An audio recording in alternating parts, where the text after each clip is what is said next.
কিছু একা একাই দেখি, একা একাই ভাবি। আমার মা চেয়েছিল যে গায়িকা হবে। মায়ের সাথে ওই সময়গুলোর কথা অনেক মনে পড়ে।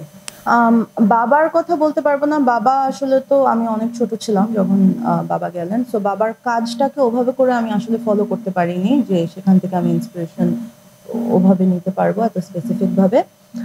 বাট মাকে সবসময় দেখেছি যে মেইন একটা জিনিস যেটা ছিল যে প্রত্যেকটা মানুষের সাথে তার কমিউনিকেশন এবং রিলেশনশিপ সবসময় খুব পরিষ্কার থাকতো আর খুবই ওপেন অনেস্ট কমিউনিকেশন রাখতো এবং সেই জিনিসটা আমি আমার যে কোনো কারোর সাথে যে কোনো ইন্টারাকশনে আমি সেই অনেস্টি ট্রান্সপারেন্সিটা রাখার চেষ্টা করি। আমি আমার আম্মা মারা যাবার পর থেকে আমি তার অনেকগুলো সিনেমা দেখেছি ইউটিউবে যেগুলো থাকে। আর ছোটবেলা থেকে তো ইলিয়াস কাঞ্চন আঙ্কেলকে ছোটবেলা থেকে চিনি। উনি খুব ভালো মানুষ ছিলেন, ওনাকে সবাই রেসপেক্ট করেন।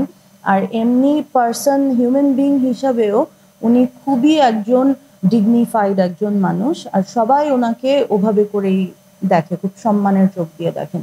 সো আমার জন্য উনি ওরকমই একজন ছিল যে আমি ওনাকে অনেকই রেসপেক্ট করতাম। আর আমার মায়ের সাথে ওনারই বেশি সিনেমা এই কারণেই ছিল কারণ তিনি এরকম রেসপেক্টেবল ক্যারেক্টার ছিলেন। সেই কারণেই আমার বাবা এটা অ্যাপ্রিসিয়েট করতো যে ওনার সাথে কাজ করলে ওনার because he had such a good image, এই কারণেই আমার মায়ের সিনেমা অনেকগুলা ইলিয়াস কাঞ্চন আঙ্কেলের সাথে। সো ডেফিনেটলি অনেক ভালো ভালো সিনেমা করেছে ওনার সাথে, ওগুলো আমি দেখি। আমার প্রিয় একটা সিনেমা আই থিঙ্ক ভাই বন্ধু ছিল না উনি, ভাই বন্ধু, ইয়া জাফর ইকবাল সেটাতে আছে। হ্যাঁ, ওই সিনেমাটা আই রিয়েলি লাইক। আর হ্যাঁ, আমি দেখি প্রায় আমার মায়ের সিনেমা ইউটিউবে দেখি, দেখে মাকে অনেক মিস করি। মাঝে মাঝে কিছু কিছু জিনিস থাকে যেগুলা একটু ফানি থাকে বা ওটা নিয়ে একটা কিছু একটা বলতে ইচ্ছা করে, একটা কমেন্ট থাকে আমার। সো তখন মনে হয় যে এখন মামা যদি সাথে থাকতো, মামার সাথে যদি দেখতাম তাহলে মামাকে এটা নিয়ে একটু চেতাতাম যে যে এটা কিরকম ড্যান্স বা ওই ওই কমেন্টটা হয়তো মামার সাথে শেয়ার করলে মজা লাগতো। বাট এখন আর কি অনেক কিছু একা একাই দেখি, একা একাই ভাবি, মাকে মিস করে দেখি। আগের থেকে তো আমি বলতে পারছি না। আমি অবশ্যই আমি 100% আমার এফর্ট দিব যাতে আমি ওরকম কমার্শিয়াল সাকসেস দেখতে পারি আমার ক্যারিয়ারে। আমার দিক থেকে যা যা আমার করণীয় সেগুলো আমি 100% দিব, অতটুকু ওয়ার্ক এথিক্স আমি রাখি আমার কাজের উপর।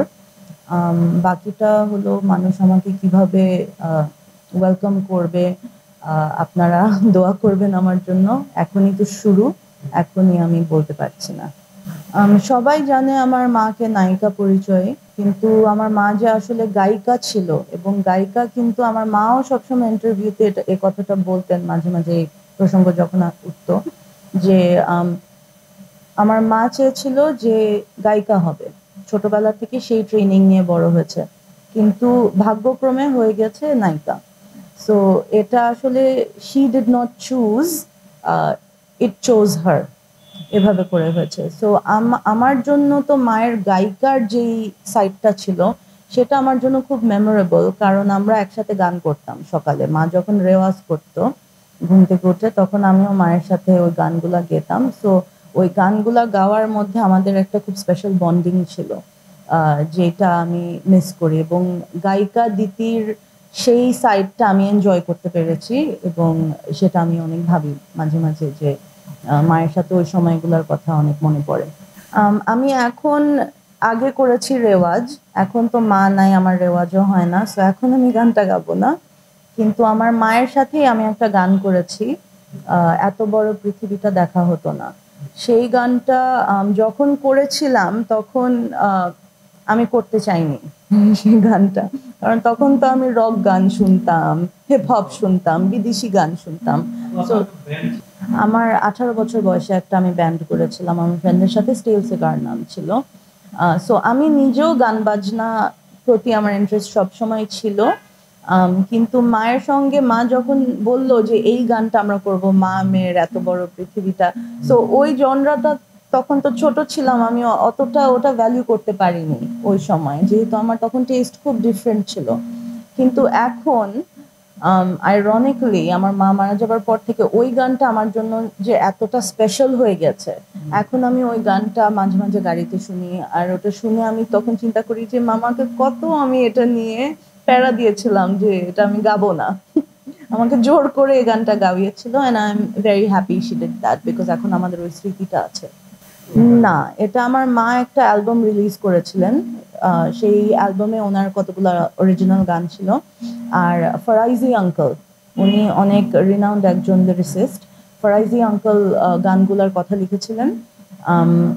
সবগুলো উনি লিখেছিলেন নাকি I am not sure, but অনেকগুলো গানই উনি লিখেছিলেন। সেই অ্যালবামের মধ্যে একটা গান ছিল এটা আমাকে।